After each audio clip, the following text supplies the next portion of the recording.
Na videoaula sobre taxa de retorno, estudamos que o CAPM é um dos métodos aceitos pelo CPC para o desconto de um fluxo de caixa. Através do CAPM, você pode calcular a taxa de retorno, ou seja, o valor que você pediria se fosse investir na empresa.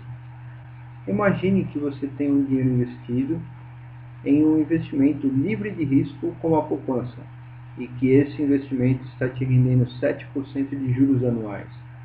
Por outro lado, você está pensando em investir na sua empresa comprando um novo maquinário que trará uma média de lucro de 7% ao ano. Considerando esse cenário, você sacaria todo o seu dinheiro investido para comprar uma nova máquina? Eu acho que não, pois investir na empresa representa um risco muito maior do que deixar o dinheiro investido no banco. É natural você pedir uma taxa de retorno maior do que 7%. Para encontrar essa taxa, você poderia utilizar o CAPM. Vamos analisar cada um dos itens. O primeiro deles é o CAE, que é o custo de capital, é o retorno requerido. O RF é o investimento livre de risco. Cada empresa deve avaliar o que faz sentido para um investimento livre de risco.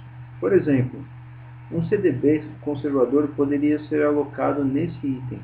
O RM é o investimento de risco de mercado. Como exemplo, vamos utilizar uma taxa de 12% para esse item, considerando que seria uma remuneração média de mercado.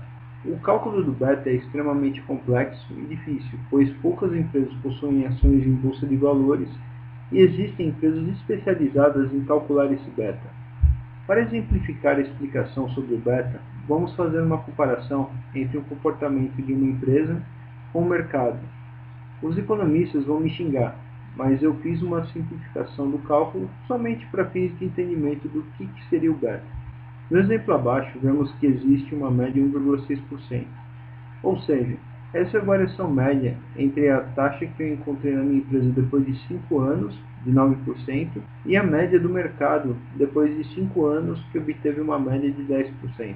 Quanto maior esse índice, maior é o risco da minha empresa em relação ao mercado. Veja no exemplo que em P4, o mercado e a minha empresa tiveram exatamente o mesmo resultado. Se isso fosse uma tendência, então meu beta seria 1, ou seja, a minha empresa e o mercado teriam a mesma evolução, teriam a mesma volatilidade. Uma outra fonte é buscar diretamente o beta de uma empresa no segmento similar ao seu. Esse beta é geralmente divulgado para as empresas que possuem ações em bolsa. Você verá no exemplo abaixo que a Petrobras possui um beta de 1,04%. Vamos ver alguns exemplos de cálculo para ficar mais fácil a compreensão do CAPM. Todos os exemplos abaixo vamos utilizar a taxa livre de risco de 7%, considerando que isso é uma poupança livre de risco.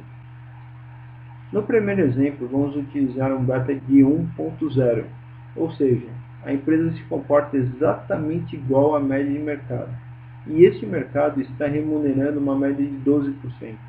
Baseado nesse cálculo, a nossa taxa de retorno é exatamente igual a 12%, ou seja, a média de mercado. Basicamente não mudei em nada, eu estou igualzinho ao mercado. No segundo exemplo, vamos aumentar o beta para 1,04. Considerando esse cenário, o nosso custo de capital aumentou para 12,2, ou seja, estou pedindo uma taxa de retorno maior do que o meu investimento e maior do que o mercado, pois o meu risco é maior. No terceiro exemplo, vamos mudar o beta para 0,8, para um mercado que remunera em média 12%. Nesse caso, o meu risco sistemático de beta é menor do que o mercado e eu poderia pedir 11%.